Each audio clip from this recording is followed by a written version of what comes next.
I'd like to offer for the council's consideration and thought.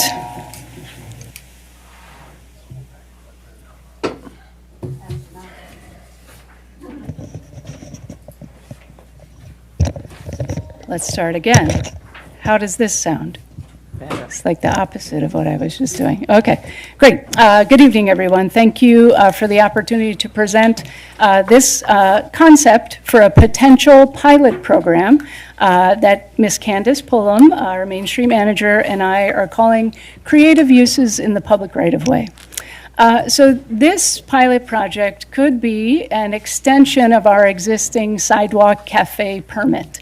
So many cities, right at the onset of the COVID-19 pandemic, looked for opportunities to bring businesses out into the street, so to speak, so that those of us that were fearful of going inside, frankly, at that point in time, could still patronize businesses outside where we felt more comfortable.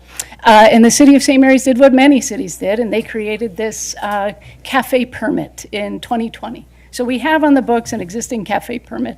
This is a little bit of an extension of that. And what you see really all over the world is that extension of the cafe permit during the COVID-19 pandemic, it stuck. A lot of people liked it. It created a vibrant, vital kind of outdoor seating, walkability vibe to downtowns. And so what we're trying to do in this is, in a safe way, allow the extension of these uses into parking spaces.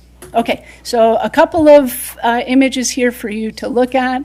These can be very what in the urban design world we call light, quick, and cheap. You know, you see here a couple of recycled cardboard tubes that some clever architecture student made into a bunch of benches, and they kind of put a little artificial turf out there with a couple of plants, and they've created this pocket park.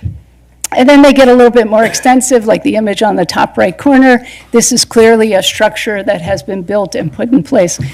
Please recognize that these are all semi-permanent, right? They're not meant to be a permanent extension of the sidewalk. They're semi-permanent. And in a community like ours, where we... You can do it, it's just I get. Sorry. I saw you, Robbie.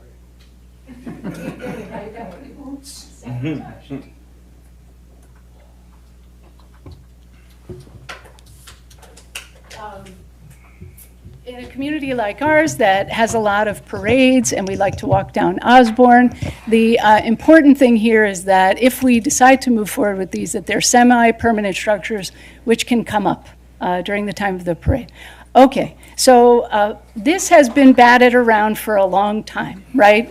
Robbie probably remembers me bringing this up the middle of last year. It's something that Candace and I drew inspiration from a national event called Parking Day, where people kind of go and they take over parking spaces in downtown to increase sort of walkability and vitality. So we started batting around how could this possibly work, and some of the ideas that we came up with really came from Robbie.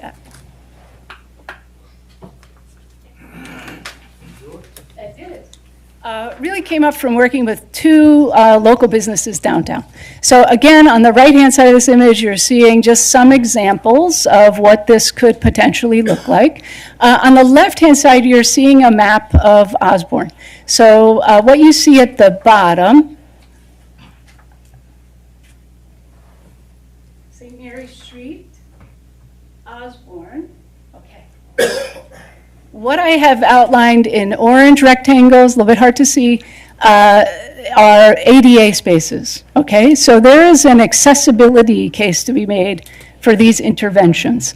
So those of us who like to go around with our pets, with our dogs, This is also a case for being able to patronize businesses or just sit in the park in the right-of-way with your animals. But there is also the case to be made for those that need wheelchair assistance to get around, because many of our historic structures downtown, there is a threshold that needs to be crossed. So it's difficult for folks to patronize those businesses.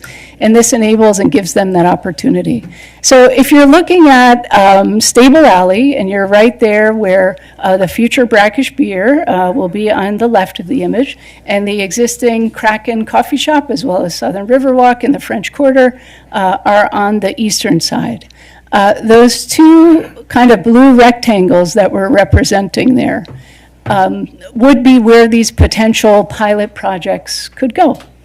And how did this come about? This really came about because the business owners were concerned that the sidewalk in front of their shops is really quite narrow, and there's really not a whole lot of space to be able to engage with the public outside of the spaces. So what we're proposing here is to try to extend the sidewalk cafe permit to enable this type of semi-permanent, let's call it creation of a pocket park or cafe seating. And it is something that we have a lot of buy-in and support, not just from the local businesses, but also from the Downtown Development Authority. So this is a way to, again, kind of bring vibrancy to the streets. And part of these negotiations, again, this comes into play with the ADA accessible spaces. What you see down at St. Mary Street, right in front of Market on the Square, there's an ADA space there. Then if you move further north and on the western edge, right there at the corner of Stable Alley, there's an ADA space there in front of the Company House. The block of Osborne between Stable Alley and Bryant, there is no ADA space. So part of these conversations is, okay, we're going to take away 2 parking spaces on each side, and then let's stripe a handicap accessible space for a van accessible space right above those mid-block, somewhere that makes sense up there. So really, I guess I had asked Attorney Blackerby to join us this evening because everything we do in the right-of-way, having a downtown that is highly walkable, presents a risk, right? So everything we do, whether it's a parade or an event or an installation like this, we are presenting a risk. And I think what I wanted to do in this presentation, what Candace and I wanted to do, is to bring this before you as the body that could weigh that risk, right? So the economic vitality and vibrancy and walkability and accessibility that comes to this type of approach, in comparison to or thought very closely about any potential risk that we might be opening ourselves to. So again, I think that for many of you, you're very well of the Milton, you're very aware of the Milton lawsuit. So I think that by the good advice and legal counsel that I've received from Attorney Blackerby, that this is something that we should consider.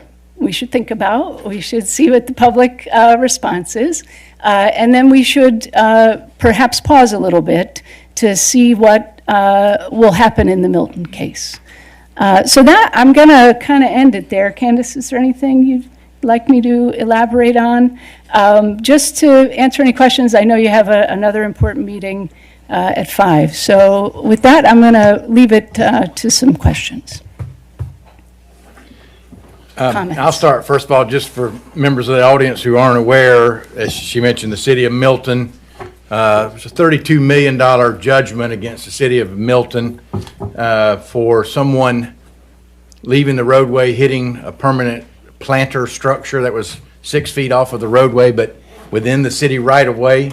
And the person that died was a young Yale student. And there were other kind of extenuating circumstances. Somebody from Public Works said something like, yeah, we should have known about that, or something like that. And so that whole, you should have known about that clause cost the city of Milton $32 million. They've lost on appeal, as I understand, at this point. And we're still waiting to go up to the Supreme Court, maybe, or? Yeah, the status of that is the Georgia Court of Appeals let the verdict stand. And that was a pretty big diversion from, I think, of the established law in this area. But after the Court of Appeals ruled against the city and let this $30+ million verdict stand, the city of Milton has asked the Georgia Supreme Court to consider the case.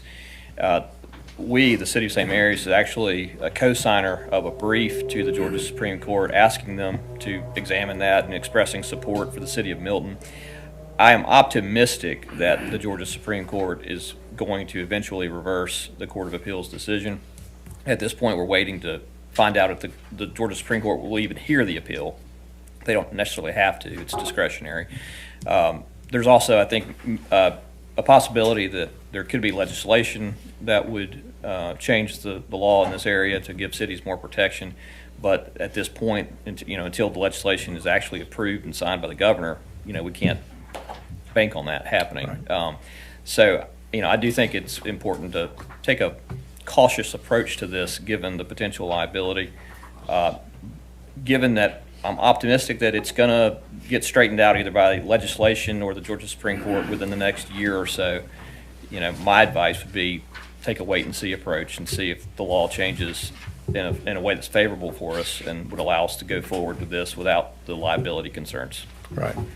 I said, I'm certainly in favor of that environment that Ms. Stein's trying to create down there, but have to obviously be cognizant. Of course, people are only supposed to be driving 25 miles an hour down there, but we know that gets exceeded at times. But anybody else have any other comments or questions for I would just say exactly what you said. The speed limit's only 25. Me and Ms. Stein are both from New Haven, Connecticut, where the speed limit is much faster, and they have these exact same setups. And I've not heard. Maybe she would know better, can speak to this if there's been problems with that, but not with our speed limits. And as slow as it goes, I think this would add a lot of character and vitality to the downtown area. So I think I think you did a great job. Thank you. And just to add to that, I think I did say earlier in the presentation that this is happening all over the world. So this is we're not inventing something here. Mm-hmm. The other part is that it does have a beautification element. I know that's very important to the Downtown Development Authority.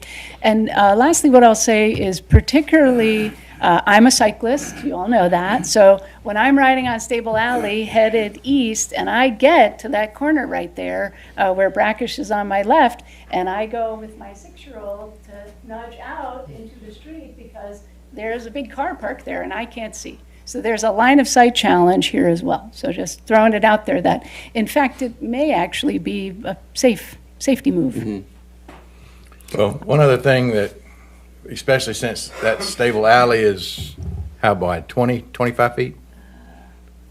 We could think about potentially one-way Stable Alley on either side of Osborne for a block at least, to allow for some additional parking down one side as a possibility, and also, maybe help with some of that situation as well. Because I've said it, I think I said it at our retreat or whatever, is we have to start thinking right now about off-street parking for downtown St. Mary's. Not that many vacant lots down there that the city could potentially acquire for parking, but we need to look into those, because this, as we look to expand the sidewalks, that's going to reduce parking spaces, and that type of environment, while desirable, has that negative, impact that we need to find a way to address. So. Absolutely, 100%. And Candace and I like to say that if you don't have a parking problem downtown, then you're probably doing something wrong. That's right. So, we'll go with that ethos, I think. Jamie, I have a question about the protecting the people that are actually sitting in these little parklets. Is there any information that you have on bollards that come up out of the pavement surface that could be put up when they're in place and taken down? Yeah, there are a variety of different, just this morning Candace shared with me a company that has established itself to create these structures in the right-of-way. So there are several different designs. I've spoke with some of our local business owners, and they're considering that as well. Some of the other designs include very heavy planters, that this bottom image is kind of showing it to you, that they're barely mobile, but they're still mobile to get them out of the way, but also provide a certain level of protection.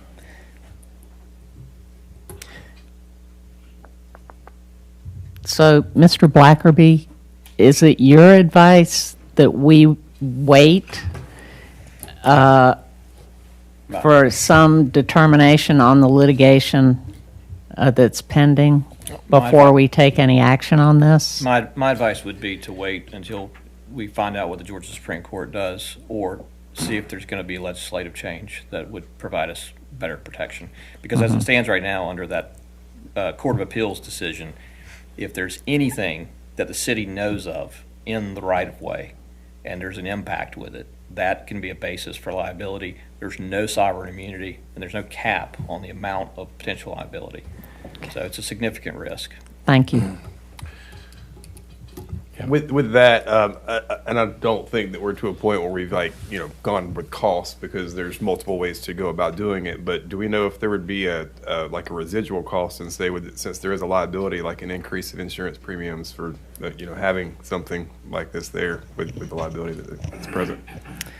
It's a good question. That could be, I think there are city implications, there are private business owner implications. Our sidewalk cafe permit, and in some legal counsel discussions that I've had, would be a requirement for an indemnification clause. There would be a requirement for submitting a certain level of liability insurance. So like I said, it comes with risk.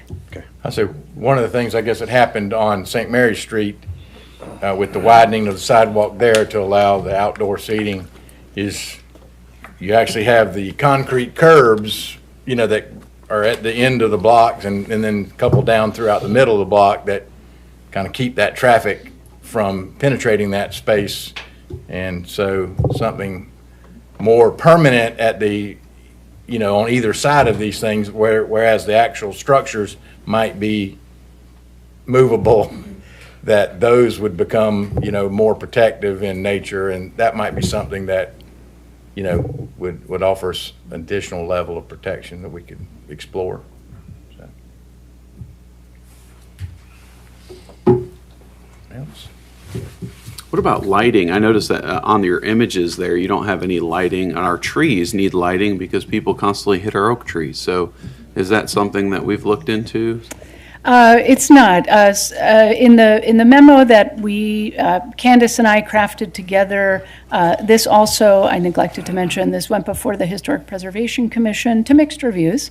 But some of the criteria that we've indicated here in the pilot project is that we would only do this on Osborne south of Dillingham. I think when you really start to look at the urban design of Osborne, there's just some spaces where that doesn't make sense, right? So I think that's why we're calling this a pilot project. Another sort of qualifier is insufficient sidewalk and outdoor space to engage with customers. So if we think about Seagulls and that beautiful, big sidewalk there with the protections, this really wouldn't apply to them. This is for businesses that are a little bit, hemmed in with their right-of-way space. Or where there are challenges with accessibility due to the historic nature of the building. And then lastly, there would be a submission of a semi-permanent design plan, which includes considerations of shade, seating, safety, and beautification. It'd be very easy to add lighting to that.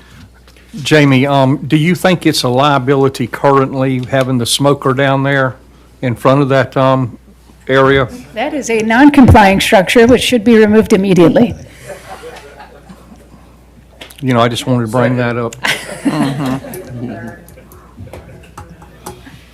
Yeah, I mean, again, all these things that we're talking about, that could be, if we decided to do that, it could be permitted through a cafe permit with an indemnification clause and some of this beautification concept to that business owner who is probably not happy with me right now. Legally, I don't think you could say anything else to that question.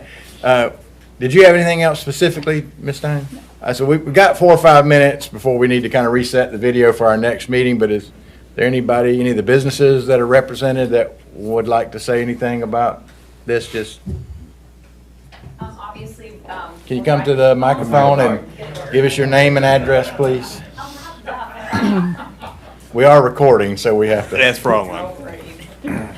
I didn't, name and address, please. Karen Preble, 509 Wheeler Street, St. Mary's, Georgia. I was not prepared to actually say anything specific today. We're just really excited to be a part of the possibility of this happening. We obviously having a brewery, we're always looking at other municipalities and what they do, and we've seen it done really well. And the Ballards, those are really important. That's a really great aspect. And a lot of those can be lit. They can be put in semi-permanent so that they can be put in.